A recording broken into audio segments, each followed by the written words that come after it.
Chicago confirms first case of measles. Oh, I'm so scared. We've done some special reports pretty much proving, I mean, there's a lot of corollary evidence that, well, they admit in the news, why are vaccinated people getting the measles?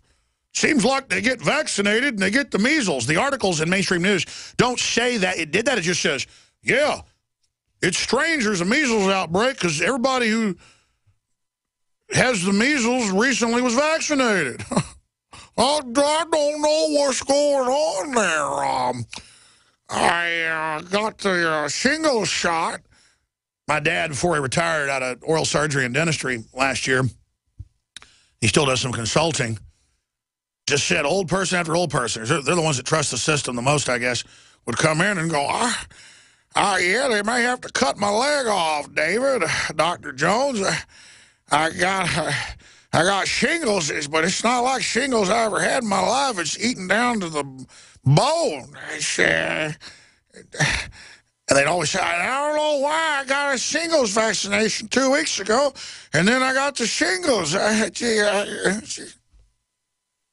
And he just sits there with his mouth hanging open. And he just said he saw scores of people the last few years. You take the shingles shot, you get the shingles. You take the measles, mumps, rubella, you get the measles, the mumps, or rubella. You take the whooping cough vaccine, you get it. It's even come out in the news that it's been connected to the inoculations. Simply mind-boggling that all of this is going on. All right, Rob Dew has combined 3 reports from the nightly news in the last few weeks with the latest data as the death toll from the flu vaccines is directly connected to it intensifies. And again, they admit it gives you no protection from the flu, lowers your immune system, can give you Guillain-Barré's, epilepsy, you name it. So that's on record. But so many children are dying after they get the flu shot. Here is this special report. We're not going to have time to air it all, but about 95% of it. Then we'll go to break, come back. I'm going to news blitz intensely. There is just, ISIS says they'll cut off Obama's head. Why would they cut off their chief patron's head? This is total theater. We're going to get into the government's announced plans to remote control your car. It's now all being announced. Just huge amounts of news, so key, coming up. But here is Rob Dew's boil down with our other reporters of a very serious trend. Vaccine death toll rises. The full video is posted on Infowars.com to send to your friends and family, especially if they have children. If adults want to kill themselves or get hurt really bad, that's their issue. Okay, free will. You don't want to look at the medical info and just want to laugh at us? Go ahead. I know I'm right. I wouldn't tell you don't take these vaccines if I didn't think they had some good in them. Because I don't want the bad, karma, mojo, reap what you sow, or give them bad advice. My kids don't have them. I don't take them. I know what's in them. And I know it's an organized plan. It's not that inoculations isn't a real science and couldn't do some good. This is the same New World Order that's been caught all over the planet adding syphilis to shots. You going to take those shots, folks? These people want to kill you and your family. Now, the average doctor or nurse is dumber than a box of rocks compartmentalized. But a lot of them aren't taking them. Let's go to this report.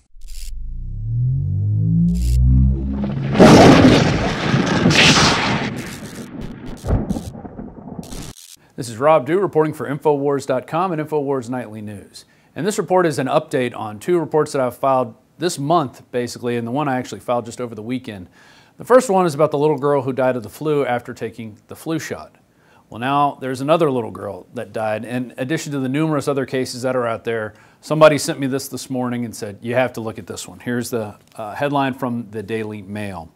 Girl 5 dies from strain of flu she was vaccinated against as deadly epidemic continues to sweep across the U.S. And this is something we're seeing everywhere. And the CDC comes out with this song and dance that I'm about to show you where they say, well, we guessed the wrong strain of flu. They didn't guess anything wrong. They're deliberately putting this stuff in there so people get the flu. But we'll get more into that in a second. A 5-year-old girl has died in hospital 3 days after developing a strain of flu that she was vaccinated against as the deadly outbreak of the virus continues to sweep across the country. And once again, this article is filled with pictures of this beautiful little girl. She loved Frozen. She loved playing with her friends. She liked the color purple. They always put this stuff in there, and it really just tears at my heart reading these stories of parents who are trying to protect their kids from flu, and they think they're doing the right thing by getting the vaccine. Here's more. The youngster is the fourth child in the Nevada-based county and the 56th nationwide to have died in the flu in the past few months, as vaccines have proved largely ineffective. Kira's death also comes after the CDC reported last week that more than 3/4 of people who had the injection, which contains strains of influenza A, this year will get the virus anyway. So even with all the hype about getting your flu vaccine, how it's everywhere in the media, everywhere in the news, you go to every drugstore, they're trying to get you to do your flu shot. You have 7-Eleven promoting workers to get their floofy shots. It's the worst performing ever since they've been recording this 10 years now, that we're into this flu vaccine hysteria and tracking the results. So are you going to get the flu shot? Are you going to give it to your kids? I'm going to share with you a little story. This happened just this past weekend. Playing football out in the street with a bunch of my neighbors. And earlier, it was a week before that, my kids weren't allowed to play with their kids because they all had the flu. It's one family. And in talking, they said, oh yeah, well, we got all our flu shot injections and we still got it. And then another neighbor from across the street says they all had their flu shots and 3 out of the 4 got the flu. And now let's turn to the measles outbreak. I just put out a report over the weekend, Disneyland measles outbreak caused by the vaccine, ? And I went through the statistics and the LA Times article saying that 5 people had gotten it that were vaccinated. 2 out of the 5 workers that were vaccinated got the disease, and that's only the ones that they tested. Well, now we got one more. Measles outbreak traced to Disneyland continues to grow. At least 85 cases are now confirmed in 7 states. Alaska health officials are closely monitoring 1-year-old Rivki Webb after she tested positive for measles this week. Her mother, Emily, said the family had just returned from a visit to Southern California. Rivki had also just received the measles vaccine. And then you get to the end of this CBS News article, and you got a quote from the mother who says, I want people to be aware and to vaccinate their kids, said Emily Webb, because the whole reason that she got sick in the first place was because people don't vaccinate. Well, if you vaccinated your kid, then she should be protected from the virus, right? And isn't that the whole reason they tell you to get these and that they're safe and effective?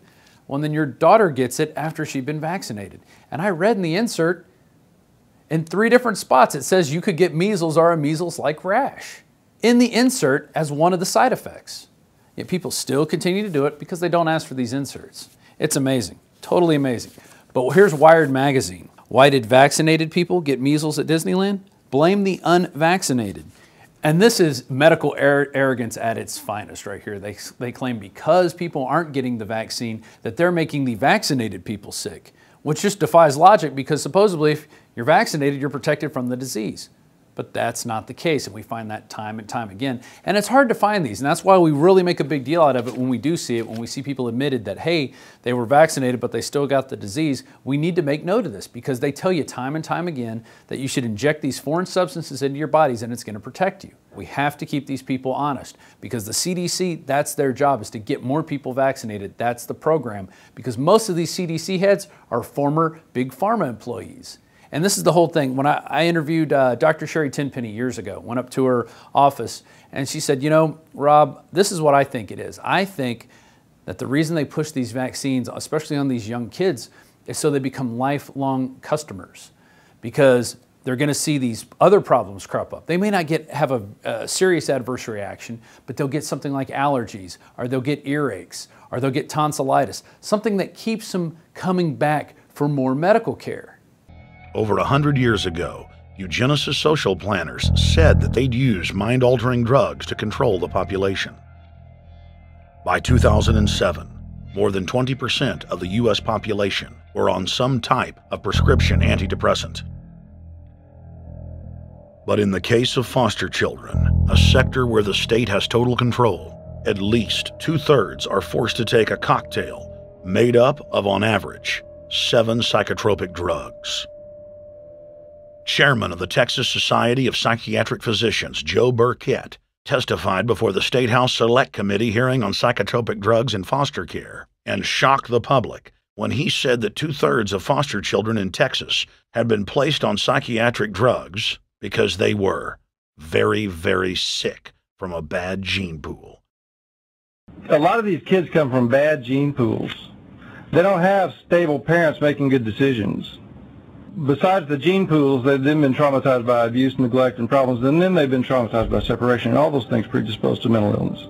One thing that I really like and I'm amazed by when I put out these vaccine reports is the number of people that get on the message board and actually add other clues and links to things that other people can read. Because I don't have time to put it all in one report. There's just not enough time in the day. So I really do appreciate when people put their links down there, and let's have a debate. I'm all for an open, honest debate. You know, a lot of people sent this Penn and Teller thing where they had them throwing bowling balls at little targets made up of children, and the ones that were vaccinated were protected from the bowling balls, and the other ones weren't, so they were getting mowed down. And a lot of the statistics that they're reporting, yeah, all these diseases were coming down, but they were coming down before the vaccines were ever introduced. They never show the beginning of these graphs, like when you see polio coming down to here and then the vaccine's introduced and it drops down to here. It was already on its way out. That's because of modern hygiene techniques, modern plumbing, people not sleeping in their clothes over and over again days on end. It's a whole lot of things that caused these diseases to go down. So let's end here with this one article from Vac Truth that I encourage you to go and look at the other source articles that they put in here because it's amazing. Studies prove without a doubt that unvaccinated children are far healthier than their vaccinated peers. A 1992 Immunization Awareness Study, IAS, conducted a survey to examine the health of New Zealand's children. Unsurprisingly, the results of their study indicate that unvaccinated children were far healthier than vaccinated children. So they interviewed about 245 families, nearly 500 children participated in this survey. Here's what they found. 92% of the children requiring tonsillectomy operation had received the measles vaccination, indicating that vaccination for measles may have made some of the children susceptible to tonsillitis. But then it goes into another study that was even more in-depth back in 2011 in Germany. In September 2011, German researchers carried out a long-range study, surveyed a total of 8,000 unvaccinated children from the ages of 0 to 19. So the kids that were vaccinated, 4.7 suffered from asthma percent, 10.7 suffered from hay fever, 13.2 suffered from neurodermatitis. With the unvaccinated children, you had asthma at 2.5%, hay fever at 3%, and neurodermatitis at 7%. Nearly half compared to the vaccinated children. And these aren't big health conditions, but these are things that determine quality of life. I wonder if the CDC has conducted or facilitated study comparing vaccinated children with unvaccinated children yet. Have you done that? We have not studied vaccinated versus unvaccinated. Oh, that was, okay, never mind. So just stop there. That was the meaning of my question. You wasted 2 minutes of my time. Now look at this. Other conditions found to be almost non-existent in unvaccinated children. With dyslexia, it was 0.21%. Speech delay or articulation problems, 0.38%. Sensory processing disorder, 0.28%, anxiety, 0.25%, depression, 0.12%, bedwetting, 0.12%, celiac disease, 0.12%, gluten sensitivity, 0.41%, and GERD, 0.06%. I want to leave you with this last from the CDC. This is on their own website, and this is talking about identified prevalence of autism spectrum disorder. In 2000 in the United States, we were 1 in 150. And now in 2010, well, now we're 5 years later, so I bet it's even worse, it was 1 in 68. I've seen a chart that ranks the longevity of the 30 nations with the best mortality rates in the world, starting with Iceland, Sweden, Singapore, and on down. We didn't even make the top 30. We're the 34th. And ironically, we require more vaccinations than any other country that's healthier, has a less mortality rate than us. Do you see any correlation whatsoever, either one of you, to the 34th worst mortality rate and the most vaccinations to the ones with the least required vaccinations and the lowest mortality rate? There are many factors obviously involved in longevity for any country. The one thing we do know about vaccinations is that they are among the major public health reasons why generations today live much longer than in previous generations. They are perhaps the most successful public health movement in the world. Nobody's talking about or against vaccinations. Well, I was just trying to answer. We're talking about thimerosal in vaccinations. I was trying and multiple, bomb blast of vaccinations in short period of time on very thank you, Mr. Chairman. My time's up. I'm sorry, gentleman's time's expired. Did you want to answer? No, I think I had an opportunity. You really need to do the research on vaccinations, and we need to pressure these vaccine companies out there to do the obvious research. Let's look at all the problems. Let's not look at these carefully clinical studies that are paid for by the vaccine companies. Let's get some independent studies in there. Let's demand that our government do these independent studies. Let's demand that the CDC do these independent studies. Let's stop taking the vaccine companies' word that everything is safe and effective, because it's not. We know it's not. And we can see these things time and time again. So it's time to start holding their feet to the fire and making them accountable for what they're doing.